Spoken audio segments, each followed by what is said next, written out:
स्वागत है आपका वीएस डिफेंस एकेडमी के चैनल पर। और जैसा कि लगातार हमारी एक श्रृंखला चल रही है कि जो भी बच्चे अभी एमपी पुलिस कांस्टेबल में चयनित हो रहे हैं उन बच्चों से आपको मिलवाया जा रहा है। उनके नंबर कितने हैं, उनके रॉ मार्क्स कितने थे, नॉर्मलाइजेशन में कितने घटे या बढ़े, उसके बाद सिलेक्शन हुआ उनका, कौन सी कैटेगरी है और उन लोगों ने तैयारी कैसे की, फिजिकल को किस तरह तैयार किया, सारी जानकारी हम आपके सामने लेकर आ रहे हैं। ज़्यादा से ज़्यादा बच्चे लेके आएंगे। अभी हम लोग इस लगातार हमारे पास जो बच्चे फ़ोन लगाने में लगे हैं, कितने बच्चे सेलेक्ट हुए, तो मेरे सामने लिस्ट रखी अभी 80 बच्चे लगभग सेलेक्ट हो गए। और भी बच्चे अभी लगातार हमारे पास बहुत सारे बच्चों को कॉल लगाना बचा है, तो ये 100 150 के आसपास हमारी पहुँचेगी। ज़्यादा से ज़्यादा बच्चों को आपसे मिलवाऊंगा क्योंकि बच्चे हमारी एकेडमी के सारे बच्चे हैं, एक के बाद एक मिलने के लिए आ रहे हैं। ये भी बाहर गांव से मिलने के लिए आए, तो मिलवाएंगे आपको दीपक सोलंकी। और आपका नाम? विकास विकास खंडवी। दोनों स्टूडेंट अभी यहाँ मौजूद हैं। दोनों का फाइनली एमपी पुलिस में सिलेक्शन हो चुका है। हम बताएंगे कि दीपक आपके नंबर कितने थे? सर मेरे जब एग्ज़ाम देने गया था, जब एग्ज़ाम में जो बताया था उस पर 68 नंबर थे और नॉर्मलाइजेशन उसमें 73। तो एससी कैटेगरी 68 नंबर थे आपके एसए कैटेगरी में, और जब एग्ज़ाम देने गए थे जब आपके। और नॉर्मलाइजेशन उसके बाद कितने हो गए आपके? 73। नॉर्मलाइजेशन के बाद इनका 73 हो गए और फाइनली इनका सिलेक्शन एमपी पुलिस के अंदर हो चुका है। आपकी रैंक कौन सी है? 497। 497। अच्छा दीपक, बताएंगे कि अब बच्चों की ये भी मंशा होगी कि पता करें कि आपकी कौन सी डेट में पेपर था और कौन सी शिफ्ट में था, ये भी बता दें आप। मेरा पेपर 8 जनवरी सेकेंड शिफ्ट फर्स्ट डे ही था। अच्छा, 8 जनवरी को पहले दिन इनका पेपर था और सेकंड शिफ्ट में था इनका 8 जनवरी को। तो दीपक आपको बहुत बहुत बधाई, आपकी फैमिली को बधाई।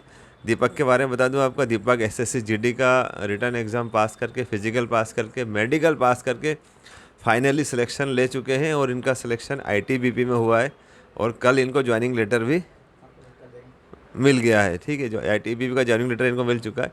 तो आपके सामने दीपक है जिन्होंने 2 वैकेंसियों में ज्वाइनिंग इनकी मिलने वाली, एक तो आईटीबीपी एसएससी जीडी, उसके बाद में इनका चयन हुआ है एमपी पुलिस के अंदर। दीपक, आप बताएंगे आपने तैयारी किस तरह से की और कौन कौन से विषय को विशेष रूप से तैयार किया, क्योंकि अब सुनने में आया 7,500 पोस्ट फिर से एमपी पुलिस के आने वाली है। तो कुछ बच्चों को गाइडेंस दें कि वो किस तरह से तैयारी करें।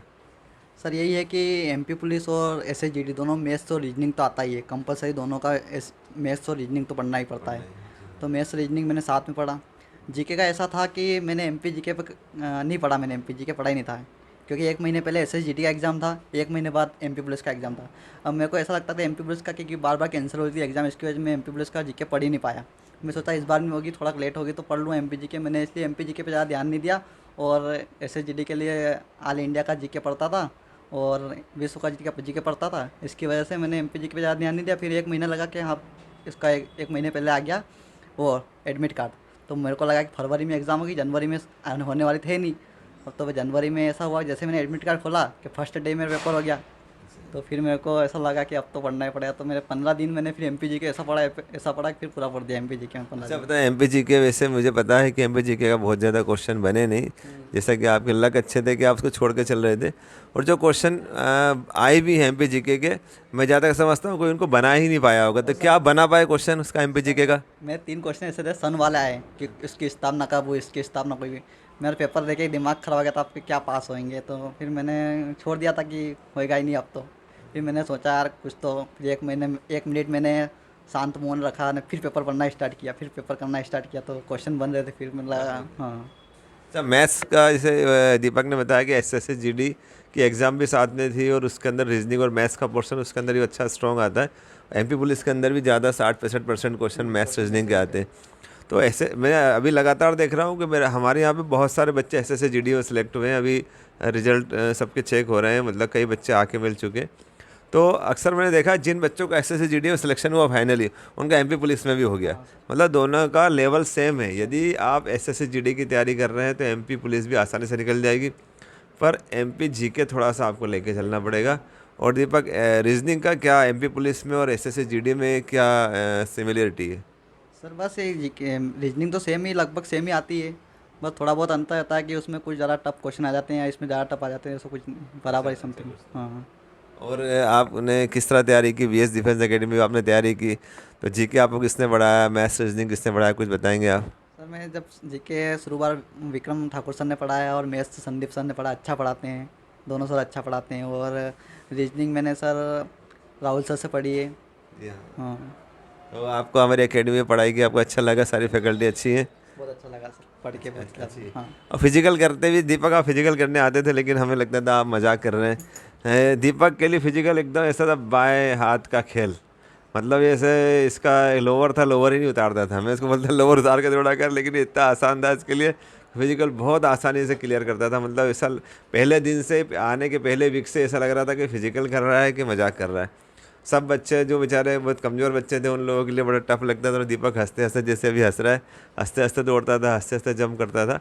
बहुत आसान था फिजिकल। तो कैसे आपके लिए फिजिकल आसान था, क्या करते थे आपके आपके लिए इतना आसान फिजिकल था? सर मैं शुरू जो स्कूल में पढ़ा हूँ, हम एसटी वालों के साथ ज़्यादा रहे हैं। एसटी वाले बंदे, जाबू वाली राजपुर के बंदे वहाँ ज़्यादा थे, तो उनके साथ क्या खेलना, उठना बैठना सब उनके साथ रहता था। और उनका काम ऐसा था कि वो कोई पेड़ पे बैठी तितर, उसको एक पत्थर में गिरा सकते थे। तो उनके जैसी मेंटेलिटी हमने भी रखी कि हम भी इनके जैसे बनेंगे। और इतना तेज़ भागते थे कि लगता था कि कुछ भी काम आसानी से कर सकते हैं, क्योंकि सब एसटी वाले ज़्यादा, हम क्योंकि संभा की विद्यालय में पढ़ा, तो वहाँ सब ऐसे रहते थे। इसकी वजह से हम शुरू से मेंटेलिटी हमने ऐसी ही बना रखी। ये मेरे साथ हम साथ में पढ़े बचपन से ही, तो इसने भी ऐसी मेंटेलिटी, इसका भी फिजिकल ये मानता था कि आदमी का हो किसी का भी हो, तो ये भी आराम से निकाल सकता था। दीपक ने बहुत अच्छी बात बताई, ये सारा खेल मेंटेलिटी का है। आपने वो जिस माहौल में हम ढालते हैं उस माहौल में हो जाते हैं। जैसा कि एक कहावत हमने सुनी है कि जो चील का जो बच्चा होता है वो आसमान में बहुत ऊंचाई पे उड़ता है, चील जो उड़ती है। वो तो किसी ने बताया था कि एक कहावत मैंने सुनी है कि एक चील के बच्चे को उठाकर मुर्गियों के बच्चों के साथ छोड़ दिया, वहीं पैदा वहीं हुआ मुर्गी के साथ में। तो वो जो था मुर्गी की तरह ही उसका चील का बच्चा भी ज़मीन पर चलता था, वो उड़ा नहीं कभी, क्योंकि उसने देखा नहीं था कि मैं उड़ भी सकता हूँ। लेकिन आप जैसे लोगों के साथ रहते हो वैसे हो जाता है। दीपक ने देखा कि कुछ नेचुरल, जो एसटी कैटेगरी के बहुत नेचुरल स्ट्रांग बच्चे होते हैं, उनके साथ में रहा, उन्होंने उनके लिए कूदना भागना दौड़ना बहुत आसान होता है। दीपक उनके साथ में रहा तो बहुत आसान फिजिकल हो गया। तो हमारी साइकोलॉजिकल है, यदि हम सोचेंगे हम स्ट्रांग और अच्छे लोगों के साथ में रहेंगे और कोशिश करेंगे तो बहुत आसानी से फिजिकल पास कर लेंगे हंसते हंसते। मेरे साथ में, आपका नाम क्या है? विकास खंडवी। विकास खंडवी, आपको बहुत बहुत बधाई, आपके परिवार को बधाई। क्योंकि सफलता में, ज़िंदगी में किसी को सबसे ज़्यादा खुशी होती है आपकी सफलता में, तो आपके माता पिता को होती है। उनका सबसे ज़्यादा संघर्ष होता है, सबसे ज़्यादा बलिदान वो देते हैं आप लोगों को पढ़ाने के लिए, तैयारी करने के लिए। और निश्चित रूप से आपने अपने परिवार का, ख़ानदान का नाम ऊँचा किया है। आप ये बताएंगे मुझे कि जैसा मैं जानता हूँ आपका फिजिकल बहुत स्ट्रॉन्ग है, आर्मी का फिजिकल भी आपने पास किया है, और यहाँ एमपी पुलिस का फिजिकल भी आपका बहुत आसानी से पास हो गया। आपके नंबर कितने हैं? सर मैंने एग्ज़ाम दी थी, उस टाइम मेरे 77 नंबर थे, और उसके बाद नॉर्मलाइजेशन के बाद मेरे 2 नंबर कम हो गए तो 75 हो गए थे। मतलब आपके 67 नहीं, 77 से कितने कम हुए? 2 नंबर कम हो गए। तो आपके 75 हो गए। चलिए 2 नंबर कम हो गए, आप लकी हैं, लेकिन फिर भी आपको डीएफ मिल गई। आपकी रैंक कौन सी है? 250। 250 रैंक आपको मिली। और आपका कौन सी डेट में पेपर था? सर मेरा पेपर 3 फरवरी को फर्स्ट शिफ्ट में था। 3 फरवरी को फर्स्ट शिफ्ट में था आपका। और ये बताएं, आपको आप किस तरह से, जो आर्मी के बंदे हो, मैं जहाँ तक समझता हूँ आर्मी की तैयारी करने वाला जो स्टूडेंट होता है बहुत मेहनत करता है। पढ़ाई का उसका मतलब सिर्फ 10th पास करने तक उसका पढ़ाई से संबंध होता है, बाकी उसको दौड़ना इतना पड़ता है तभी जाके फिजिकल पास करता है। लेकिन आप आर्मी का फिजिकल पास करें, आप उसके बाद में एमपी पुलिस का फिजिकल रिटर्न भी आपने पास कर लिया, ये कैसे पॉसिबल हुआ? सर मैं गांव में रहता हूँ, तो सर मेरा फिजिकल पहले से ही अच्छा है। ठीक है सर, मैंने आर्मी का फिजिकल पास किया। उसके बाद सर मैं फिर इंदौर चला गया। मैं बीएससी करता हूँ इंदौर से, वहीं रहता था। फिर वहाँ से फिर सर मैं आर्मी के एग्ज़ाम की तैयारी कर रहा था। इधर हो नहीं रही थी सर, कोरोना में बार बार कैंसिल हो रही थी, पोस्टपोन हो रही थी, तो इसकी वजह से मेरे को टाइम मिलता गया सर। और इधर मैंने पुलिस का फॉर्म भी भर दिया था 2020 में। तो सर फिर सर मैंने दोनों की तैयारी साथ में ही की, तो सर दोनों की फिर हो गया सर। अच्छा, एमपी आप आर्मी का शायद आप फिजिकल पास थे और रिटर्न एग्ज़ाम होने वाली थी, तो एग्ज़ाम शायद पोस्टपोन्ड हो गई थी, मतलब कैंसिल हो गई थी। 3 बार हो लेकिन आप देखो आर्मी की एग्ज़ाम देते टॉप करते हो कि आर्मी के एग्ज़ाम का लेवल और एमपी पुलिस के एग्ज़ाम का लेवल में बहुत ज़मीन आसमान का अंतर होता है। तो आपको बहुत बहुत बधाई। और आपको संदेश देना चाहेंगे जो भी इस वीडियो को देख रहे हैं, क्या बताना चाहेंगे? सर के बारे में मैं बोलना चाहूँगा कि सर बहुत हेल्पफुल है यहाँ पे। मतलब सर कोई भी सर का ऐसा है कि अगर अदर कोचिंग का भी कोई बच्चा है या कोई सी भी कोचिंग नहीं करता है, तो सर उसकी हेल्प करते हैं और उसको अच्छा सही गाइडेंस देते हैं। और आने वाले बच्चों के लिए बोलना चाहूँगा कि सर इस बार मतलब अगली वैकेंसी में एग्ज़ाम के नंबर भी मिलेंगे और फिज़िकल के नंबर भी मिलेंगे, तो आपको एग्ज़ाम के साथ फिज़िकल की तैयारी करनी है।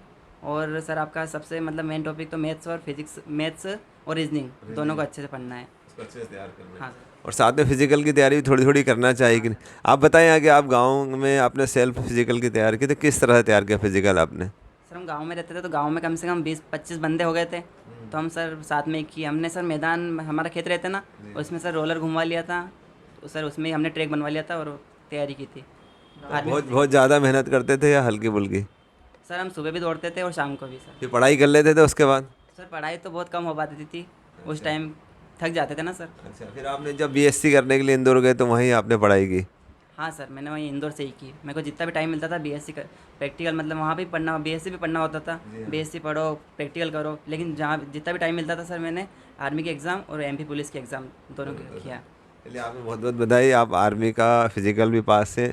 रिटर्न एग्ज़ाम जो होने वाली थी वो कैंसिल कर दी अग्निवीर की वजह से, लेकिन आपकी बहुत मेहनत है कि आपने एमपी पुलिस का फिजिकल भी पास कर लिया, रिटर्न एग्ज़ाम भी पास पहले की, फिर फिजिकल पास किया और आज फाइनली सेलेक्ट हो चुके हैं आप।